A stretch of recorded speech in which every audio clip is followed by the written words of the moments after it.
Would you believe me if I told you that there's an ethnic minority group in China that allows open relationships even after marriage, and even has a festival where the men are openly allowed to touch women's breasts? Well, whether you believe me or not, it really doesn't matter because it's simply true. Tucked way down in southwestern China, deep in Yunnan Province in Honghe County, right on the northern border with Vietnam, lives a branch of the Hani ethnic minority known as the Icha people, who have a very unique and interesting culture, especially in terms of sexuality. They don't call them China's sexiest ethnic group for nothing, after all. These folks live in a world of dense forests on a hilly and mountainous terrain. They are one of China's oldest ethnic minorities, and it's estimated that they've been living in their current location for around 1,000 years.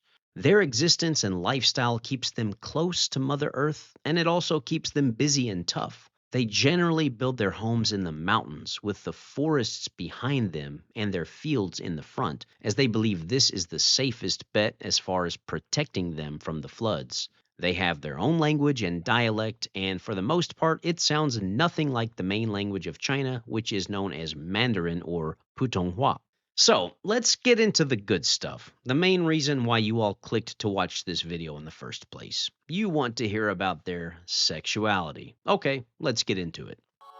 Hey guys, 你们想学中文吗? Do you know what I just said there? I just asked you if you want to study Chinese in Chinese. I personally think you should, and here's why. There are Chinese people all over the world, so your chances to use it are limitless. It could also open up new opportunities for you in life. I have partnered with the amazing team at Excel Mandarin, and I encourage you to go check them out. If you want to learn Chinese, you need to start practicing now. People say it's the hardest language, but do not let that intimidate you. Learning Chinese is super fun, and once you start learning, it just becomes a fun hobby. I learned Chinese on the streets of China, fumbling my way around, and never started with a good, solid foundation. So I had to go back and try to correct all of my old bad habits later on. With Excel Mandarin, they'll take you from zero to conversational in just 10 months or less, and you'll learn from native speakers, so you will learn everything correctly the first time. They have a variety of courses, small class sizes, 24/7 support, friendly, enthusiastic teachers, and a comprehensive website and curriculum that will have everything you need to become a Chinese speaker. They even let you try one class for free, so come on, break out of your comfort zone and give it a shot. You'll thank me later.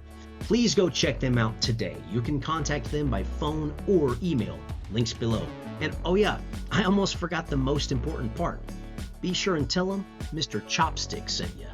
The Icha people are believed to be the earliest wearers of mini shorts in China, and they wear them for a reason.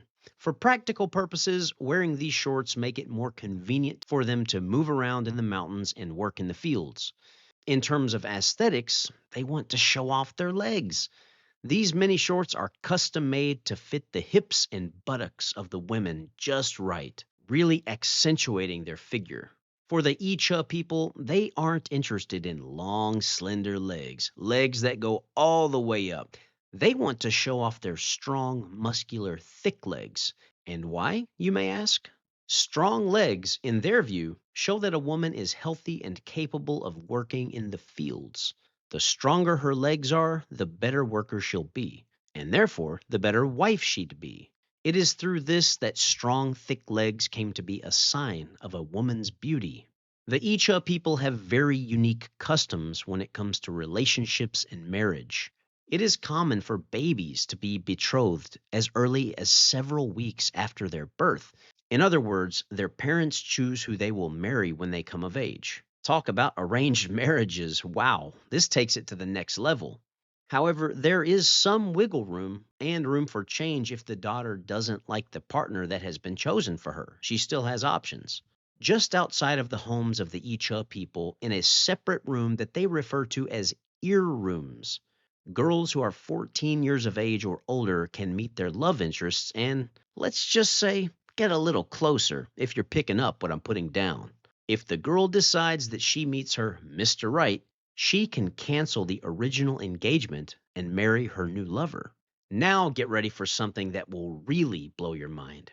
Even after an Icha girl marries, she is still allowed to have an open relationship and meet different men so long as her and her husband do not have any children together. This is an important rule within their culture, and if violated, the girl who broke the rule will be expelled from the family. But if she hasn't bore fruit yet, hey, it's game on. Regardless of the cultural differences, of which I am very understanding and open minded, I still cannot see how this cultural norm wouldn't drive a man insane and lead to some pretty bad conflicts. Jealousy isn't an emotion that applies to only some cultures, it's an inherent human trait. Now, if that didn't blow your mind, this most surely will. Within Icha culture, they have what's known as their Gunyang Festival or Girls' Day, where Icha girls and women sing and dance in the mountains and try to attract potential partners. During this festival, men are allowed to touch the women's breasts, so long as the women agree to it. If the woman is married, the man should only touch one breast. However, if she's single, the man can touch both of her breasts.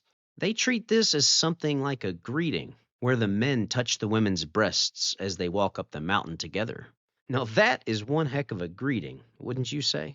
To be honest, I think the moniker of China's sexiest ethnic minority is slightly off. I mean, while I'm sure there are plenty of sexy ones, there's no guarantee that all of them will be sexy. I think perhaps calling them China's most sexual ethnic minority might be a little more fitting. Gotta be honest, after learning about the Icha people, it doesn't sound like life would be all that bad for an Icha man. Well, that is until you come home to find a cultural norm live and in action in real time, and you happen to see your lover in the ear room pleasing another man.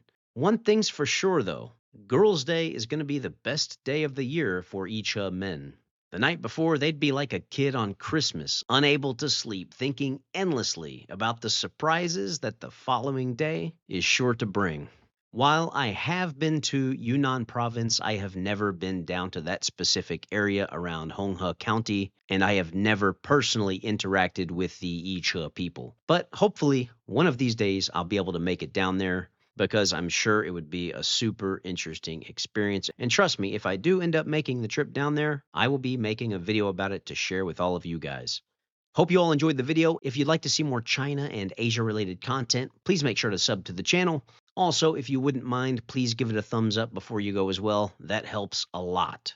It is much appreciated. Well, that's going to wrap things up for this one. We'll catch you all next time. 下次再见. I want to give an extra special thanks to all of my YouTube members and Patreon supporters for their help in keeping this channel financially sustainable.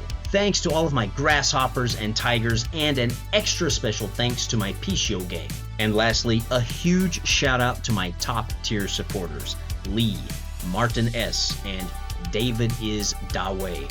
I see you guys, and I just want to let you know I appreciate it so much. Oh, and just so you know, you guys rock. What do you look for beyond the sea, grasshopper?